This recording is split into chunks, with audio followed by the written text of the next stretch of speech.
ಕೂಗಕ್ ready ಇದೀವಿ ನೋಡಿ. ಚೆನ್ನಾಗಿದೆ, ಚೆನ್ನಾಗಿ ಕೂಗ್ತೀರಾ ಬಿಜೆಪಿ. ಇದು ಚೆನ್ನಾಗಿ ಕಲ್ತ್ಕೊಂಡು ಪ್ರಾಕ್ಟೀಸ್ ಆಗಿಬಿಟ್ಟಿದ್ದೀರ. ಚೆನ್ನಾಗಿ ಪ್ರಾಕ್ಟೀಸ್ ಆಗಿದ್ದೀರ ನೀವು ಕೂಗದ. ಇನ್ನೇನಿಲ್ಲ ನಿಮ್ದು ಈ ದೇಶದಲ್ಲಿ ಕೂಗೋದು, ಇದು ಮಾಡೋದು ಎರಡೇ.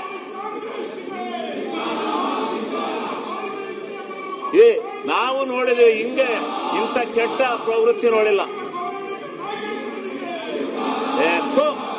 ನಮ್ ಜೀವನದಲ್ಲಿ ನೋಡಿಲ್ಲ ಹೋಗ್ರಿ. ಇದು ನಾವು ಸದನದಲ್ಲಿ ಬಂದು 25 ವರ್ಷ ಆಯ್ತು, ಇಂಥ ಕೆಟ್ಟ ಇದು ನೋಡಿಲ್ಲ ನಾವು. ಮಂತ್ರಿ ಆದ್ರೇನ್ ಏನಾದ್ರೇನ್ರಿ ರೀ, ಈ ದೇಶ ಈ ರಾಜ್ಯದ ಜನ ಬರದಿಂದ ಸಾಯ್ತಾವ್ರೆ, ಕುಡಿಯಕ್ ನೀರಿಲ್ಲ. ಅದ್ರ ಬಗ್ಗೆ ಚರ್ಚೆ ಮಾಡ್ರಿ ಅಂದ್ರೆ ಇಲ್ಲಿ ಎಂತದ ರಾಜೀನಾಮೆ ಮತ್ತೆ ಎಂತದ್ರಿ? ಅವ್ರು ಮಾಡಿದ್ರೆ ಅನುಭವಿಸ್ತಾನೆ, ಜೈಲ್ಗೆ ಹೋಗ್ತಾನೆ. ಮಾಡಿದ್ರೆ ಹೋಗ್ತಾನ್ರಿ ಜೈಲ್ಗೆ. ಕೊಡೋದೇ ತೀರ್ಪ. ಅದೇ ಏನ ಯಾವ ಎಕ್ಸೈಜ್ ಎಲ್ಲ ಇದು ಮನುಷ್ಯರ ಲಕ್ಷಣ ಅಲ್ಲ ಬಿಡ್ರಿ. ಇದು ನಿಜವಾದ ವಿರೋಧ ಪಕ್ಷದ ಲಕ್ಷಣವೇ ಅಲ್ಲ.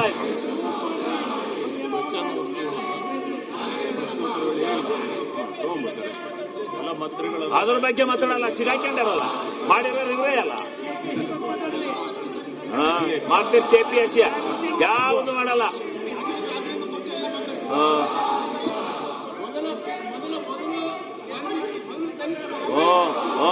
ವಾಲ್ಮೀಕಿ ಅವನು ದಲಿತ ತಗ, ಅವ ದುಡ್ಡು ರಿಕವರಿ ಆಗಿಲ್ವಾ? ದುಡ್ಡೆಲ್ಲ ಖಾತೆ ಬಂದಿಲ್ವಾ? ಯಾರು ಹೊಡೆದಾರೆ? ಪ್ರೂವ್ ಆಗುತ್ತೆ. ಅವ್ನು ಪ್ರೂವ್ ಆದ್ರೂ ಹೋಗ್ತಾನೆ ಜೈಲಿಗೆ.